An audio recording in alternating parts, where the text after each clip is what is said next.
आप आप पास वाले गांव के सरदार हैं और मैं एक गरीब लकड़हारे की पत्नी। तो गांव वाले आपके बारे में कितनी बातें करेंगे, इसीलिए कृपया करके आप अपने से छोड़ दें और यहाँ से चले जाएं आप। नहीं, मैंने एक बार जो फैसला कर लिया वो मैंने कर लिया।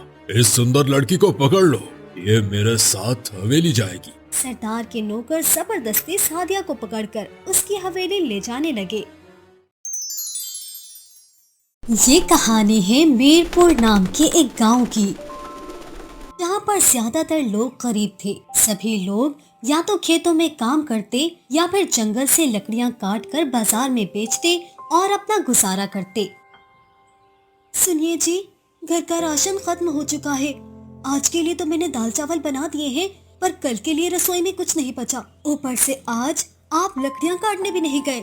सादिया, आज मेरी तबीयत बहुत खराब है, पूरे शरीर में दर्द है, पर तुम चिंता मत करो, मैं कुछ समय बाद काम पर जाता हूँ। अरे, अगर आपकी तबीयत ठीक नहीं है तो आज मैं लकड़ियाँ काटने चली जाती हूँ।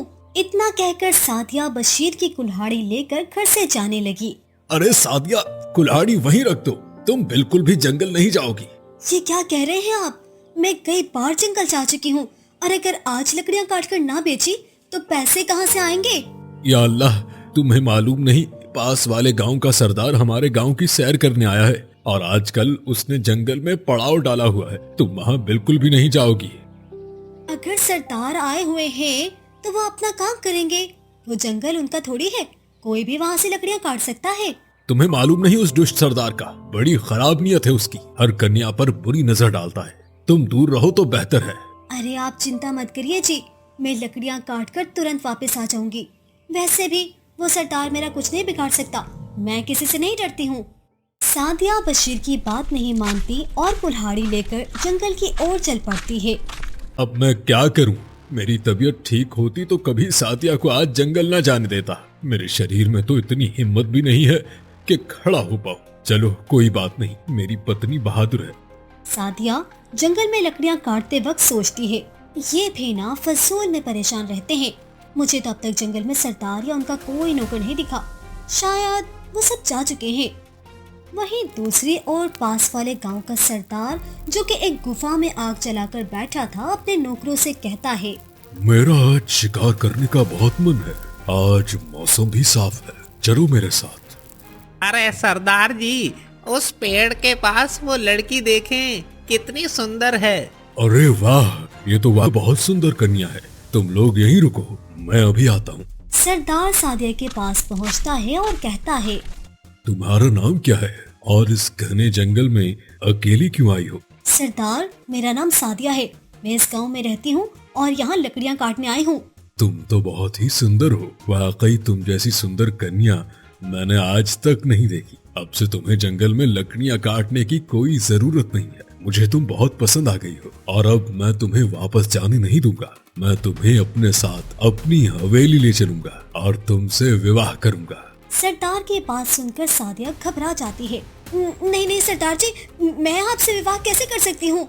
क्यों? तुम मुझसे विवाह क्यों नहीं कर सकती? मैं पास वाले गांव का सरदार हूँ, मेरे पास किसी चीज की कमी नहीं है, सोना चांदी हीरे जवाहरात से तुम्हें सजा दूंगा। सरदार जी, आप समझ नहीं रहे, मेरा विवाह हो चुका है, घर पर मेरा पति मेरा इंतजार कर रहा है, मैं भला आपके साथ कैसे जा सकती हूँ? आप मुझे क्षमा कीजिए और यहाँ से चले जाइए। ऐ लड़की सुन, जो चीज मुझे पसंद आ जाती है ना, तो फिर मैं उसे किसी भी कीमत पर नहीं छोड़ता। आज कुछ भी हो जाए, तुझे मैं हवेली लेकर जा रहा हूँ। सरदार सादिया को जबरदस्ती ले जाने लगा। तभी सादिया कहती है, सरदार मेरी बात सुनिए, आपको समाज क्या कहेगा अगर आप मुझसे जबरदस्ती विवाह करेंगे तो? ये मेरा जीवन है, मेरी मर्जी, मैं जो चाहूँ वो कर सकता हूँ। सरदार जी, मैं एक गरीब लकड़हारे की पत्नी हूँ, मेरे पति लकड़ियाँ काटकर बाजार में बेचते, जिससे हमारा घर बहुत मुश्किल से चलता है। अब आप खुद सोचिए, अगर आपने मुझसे विवाह कर लिया तो ये समाज आपके बारे में क्या कहेगा? आप पास वाले गांव के सरदार हैं और मैं एक गरीब लकड़हारे की पत्नी, तो गांव वाले आपके बारे में कितनी बातें करेंगे, इसीलिए कृपया करके आप अपने से छोड़ दें और यहाँ से चले जाएं आप। नहीं, मैंने एक बार जो फैसला कर लिया वो मैंने कर लिया और मुझे तुम्हारी गरीबी से कोई लेना देना नहीं है। मुझे तो तुम बहुत पसंद हो, अब चाहे कुछ भी हो जाए मैं तुम्हें अपने साथ ले जाकर ही रहूंगा। सादिया की इतनी विनती करने के बाद भी सरदार उसकी एक नहीं सुनता और अपने नौकर से कहता है, इस सुंदर लड़की को पकड़ लो, ये मेरे साथ हवेली जाएगी। जैसा आपका आदेश सरदार जी। सरदार के नौकर जबरदस्ती सादिया को पकड़कर उसकी हवेली ले जाने लगे। वहीं दूसरी ओर हवेली की छत पर सरदार की पत्नी सिद्रा ताजा हवा खाने आई थी, पर जो ही उसकी बहन रुखसाना ने दूर से सरदार को किसी लड़की को लाते देखा तो तुरंत सिद्रा से बोली, दीदी दीदी अनर्थ हो गया। क्या हुआ रुखसाना, इतना जोर से क्यों चिल्ला रही हो? ऐसा कौन सा अनर्थ हो गया? जो होना नहीं था वो हो गया, बहुत बड़ा अनर्थ हो गया। दीदी आपकी सौतन हवेली में आई है, इस हवेली की नई सरदार ने हवेली में आ चुकी है। क्या? ये क्या कह रही हो तुम रुखसाना? जी दीदी, जीजा जी अपने लिए दूसरी पत्नी लेकर आए हैं, अब आपका क्या होगा? मुझे तो सोच सोच कर ही फिक्र हो रही है। सिद्रा की बात सुनकर रुखसाना जोर जोर से हंसने लगती है। अरे ये क्या दीदी, इतना बड़ा अनर्थ हो गया और तुम हंस रही हो? मैं तो सोच सोच कर परेशान हूँ कि अब क्या होगा। उस नई सरदाने के आने के बाद जीजा जी आपसे पहले जैसा प्रेम तो नहीं करेंगे। तुम भी ना बहुत ही मूर्ख हो रुखसाना। अरे क्या भूल चुकी हो कि पहले भी कई लड़कियां आ चुकी हैं, पर आज तक मैंने ज्यादा समय किसी को भी इस हवेली में रहने नहीं दिया। फिर ये किस खेत की मूली है? पर दीदी आप समझ नहीं रही, वो लड़की बहुत ही सुंदर है।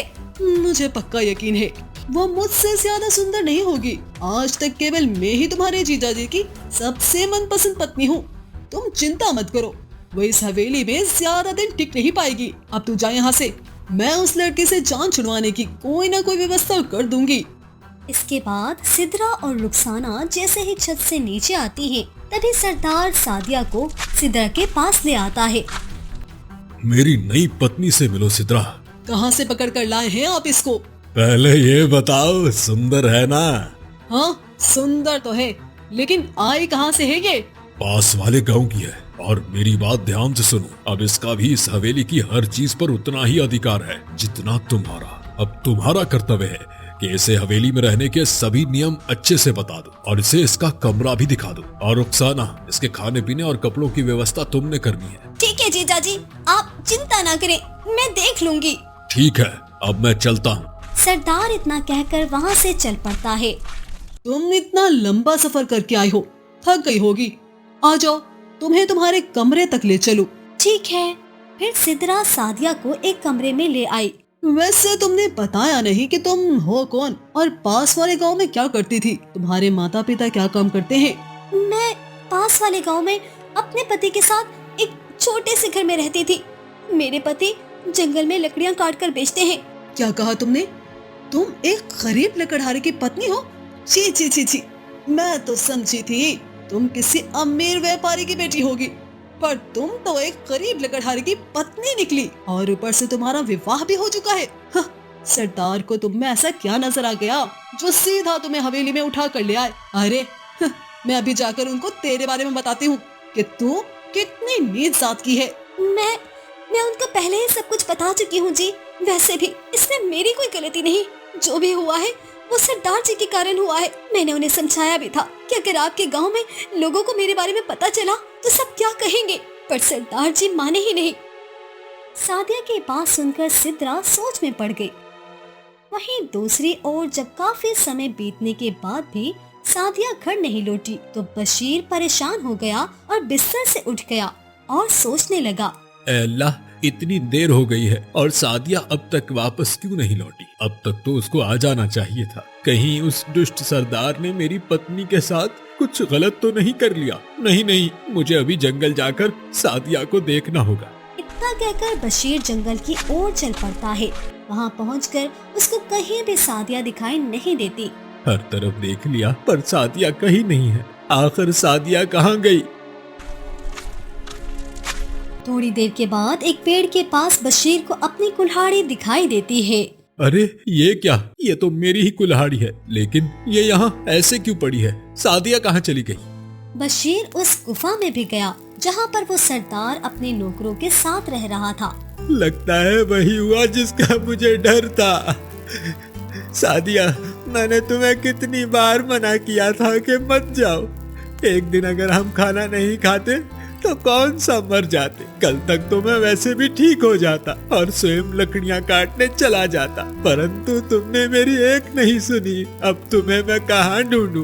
वो सरदार न जाने कहाँ ले गया होगा तुम्हें। ऐ अल्लाह, अब मैं कहाँ जाऊं, कहाँ ढूंढूं अपनी पत्नी को? बशीर कुछ समय वहीं बैठकर बहुत रोया, फिर उदास मन के साथ वापस अपने घर आ गया। अरे रुखसाना, तुम उस कलमुही सादिया के कमरे में कहाँ जा रही हो? लगता है तुम्हें भी वो कल की आई छोकरी अपनी दीदी से ज्यादा सुंदर लगी है, तभी मुझे छोड़कर उसके सेवा में लग गई। अरे नहीं नहीं दीदी, ऐसा कुछ भी नहीं है। मेरी दीदी ही इस संसार में सबसे ज्यादा सुंदर है। वो तो बस जीजा जी ने कहा था कि उस सादिया के कपड़े और खाने पीने की व्यवस्था मुझे करनी है, तभी उसके लिए ये नए कपड़े ले जा रही हूँ। उस सादिया की सेवा करती है मेरी ज्योति। बाहर से आवाज सुनकर सादिया अपने कमरे से निकल आती है और सिद्रा और रुखसाना को बाहर खड़ा देखकर अभी कुछ कहने ही लगी थी जब सिद्रा कहने लगी, अरे इतने सुंदर और महंगे कपड़े तुम उस गरीब लकड़हारे की पत्नी के लिए लेकर जा रही हो? तुम पागल तो नहीं हो गई रुखसाना? ऐसे कपड़े उसने अपने पूरे जीवन में कभी देखे भी नहीं होंगे। देखो तो जरा, अभी भी सालों पुराने मेले कपड़े पहन रखे हैं। तुम जाओ और उसके लिए हमारी काम वाली मासी के कपड़े लेकर आओ। ठीक है दीदी, जैसा आप कहें। रुखसाना वो नए कपड़े लेकर वहाँ से चली जाती है जब रास्ते में सरदार उसको रोककर पूछता है, रुखसाना, ये कपड़े तो तुम सादिया के लिए लेकर जा रही थी ना, फिर वापस क्यों ले आई? वो जीजा जी, वो क्या लगा रखी है? मुझे अपने सवाल का अंतर चाहिए। जीजा जी, मैं सादिया को ये कपड़े देने गई थी, पर दीदी ने मुझे उनको ये महंगे कपड़े देने से मना कर दिया। क्या? और ऐसा क्यों? जीजा जी, वो आप खुद ही दीदी से पूछ लीजिए। ठीक है, मैं अभी जाकर सिद्रा से पूछता हूँ। सरदार सादिया के कमरे में जाता है जहाँ पर सिद्रा भी खड़ी थी। मैंने सुना है कि तुमने सादिया को ये नए और महंगे कपड़े देने से मना कर दिया। सरदार, ये आपसे किसने कह दिया? अभी रुखसाना ने खुद बताया है मुझे। रुखसाना ने बताया? अभी देखती हूँ उसे। बड़ी झूठी निकली वो तो। वो कपड़े सादिया की नाप के नहीं थे, इसीलिए मैंने फिर से दूसरे कपड़े मंगवाने का आदेश दिया है उसको। क्या? जी सरदार जी, मैं सच कह रही हूँ। वैसे भी मैं भला ऐसा काम क्यों करूँगी? अच्छा ठीक है, कोई बात नहीं, शायद उसने ही कुछ गलत सुना होगा। ऐसा करते करते कुछ समय बीत जाता है। सिद्रा सादिया से बहुत ही नफरत करने लगती है और उसे मारने की एक योजना बनाती है। आज देखती हूँ ये गरीब लकड़हारे की पत्नी कैसे नहीं मरती। रुखसाना, अरे ओ रुखसाना, जरा यहाँ तो आ। जी कहिए दीदी, क्या कोई काम है? जाकर रसोई में काम वाली को कहकर स्वादिष्ट हलवा बनाकर ला दे। सादिया को आज मैं अपने हाथों से खिलाऊंगी। ठीक है दीदी, मैं अभी कहती हूँ। फिर जब रुखसाना सिद्रा के पास गर्मा गर्म हलवा लेकर आती है, ये लीजिए दीदी, बहुत ही स्वादिष्ट हलवा बनाया है। इसके बाद सिद्रा उस हलवे में शहद मिला देती है। बहुत अच्छे, चल अब सादिया के पास चलते हैं, उसको ये हलवा खिलाते हैं। सादिया सिद्रा और रुखसाना को अपने कमरे में देखकर हैरान रह गई। अरे आप दोनों आज मेरे कमरे में कैसे आ गई? कोई काम था तो मुझे बुला लिया होता। सादिया, आज मैंने तुम्हारे लिए खालिस देसी घी का हलवा बनवाया है, ये लो खा लो। जब से तुम इस हवेली में आई हो, मैंने तुम्हारे साथ बहुत बुरा व्यवहार किया है, पर अब मुझे समझ आ गई है कि तुम इतनी भी बुरी नहीं हो। ये लो खाओ हलवा और बताओ कैसा बना है। वाह, आप तो बहुत महान हैं। रुकिए, मैं सरदार को भी बुलाती हूँ, वो भी आपके हाथ का हलवा खाकर खुश हो जाएंगे। अरे अरे रुको, मैं यहाँ आने से पहले उनको हलवा देकर आई हूँ, उनको भी ये बहुत स्वादिष्ट लगा था। चलो आप जल्दी से इसे खा लो। पर लगता है तुम शायद मेरे हाथ का बना हलवा खाना ही नहीं चाहती। अगर ऐसा है तो कोई बात नहीं, मैं तुम पर जबरदस्ती नहीं करूँगी। ऐसी बात नहीं है, आप तो बहुत अच्छी हैं।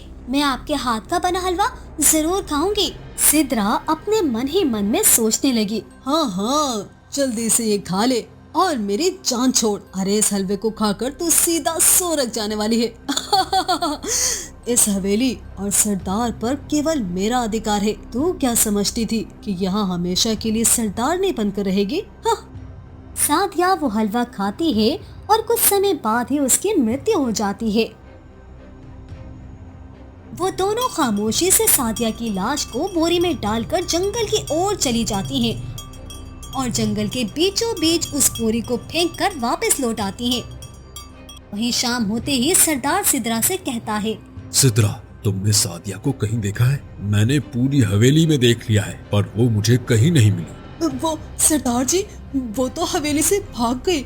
मैंने उसे बहुत रोका कि अगर सरदार को पता चला तो वो तुम्हें कड़ी से कड़ी सजा देंगे, पर उसने मुझे धक्का दिया और कहा मुझे यहाँ नहीं रहना, मैं अपने पति के पास वापस जा रही हूँ। सरदार जी, वो थी तो एक गरीब लड़की और उस जैसे गरीबों से यही आशा की जा सकती है। वैसे भी आप तो उसको जबरदस्ती यहाँ लाए थे। जैसे ही उसको मौका मिला तो वो इस हवेली से भाग निकली। तुम सही कह रही हो, मुझसे ही गलती हुई। मुझे उस गरीब लकड़हारे की पत्नी को लाना ही नहीं चाहिए था। उसने तो पूरे गांव में मेरी नाक कटवा दी। सरदार जी, अब जो हुआ सो हुआ, आप परेशान मत हो। अब किया ही क्या जा सकता है। हाँ, तुम ठीक कह रही हो, जाने दो उसे। सरदार मुंह लटकाए वहाँ से चला जाता है। दूसरी ओर बशीर जंगल में लकड़ियाँ काटने आता है तो उसको वही बोरी दिखाई देती है। अरे ये क्या है? इतनी बड़ी बोरी यहाँ किसने रख दी? मुझे इसको खोलकर देखना चाहिए कि आखिर इसमें क्या है। बशीर उस बोरी को खोलता है और फिर उसके होश उड़ जाते हैं। ये क्या? ये तो मेरी पत्नी सादिया है। बशीर बहुत जोर जोर से रोने लगता है। सादिया, मैंने तुम्हें कितना समझाया था कि तुम जंगल मत जाओ, पर तुमने मेरी एक ना मानी और लकड़ियाँ काटने यहाँ आ गई। अब देखो क्या हाल हो गया है तुम्हारा। ये सब उस दुष्ट सरदार के कारण हुआ है। मेरी पत्नी को उस निर्दय सरदार ने मार डाला। बशीर फूट फूट कर रोने लगता है। उसकी आंखों में बहुत गुस्सा था। रो रो कर उसकी आंखें लाल हो चुकी थी। बस बहुत हो गया। मैं उस सरदार को अब बिल्कुल नहीं छोड़ूंगा, जान से मार डालूंगा। वो अपनी पत्नी की लाश को इस जंगल से उठाकर अपने साथ घर ले आता है। कहानी में आगे सादिया के साथ क्या होता है और बशीर कैसे अपनी पत्नी का बदला लेता है, ये सब देखने के लिए आपको थोड़ा सा इंतजार करना पड़ेगा। अगर आप चाहते हैं कि इसका दूसरा हिस्सा बने तो कमेंट बॉक्स में पार्ट 2 लिखकर जरूर भेजें।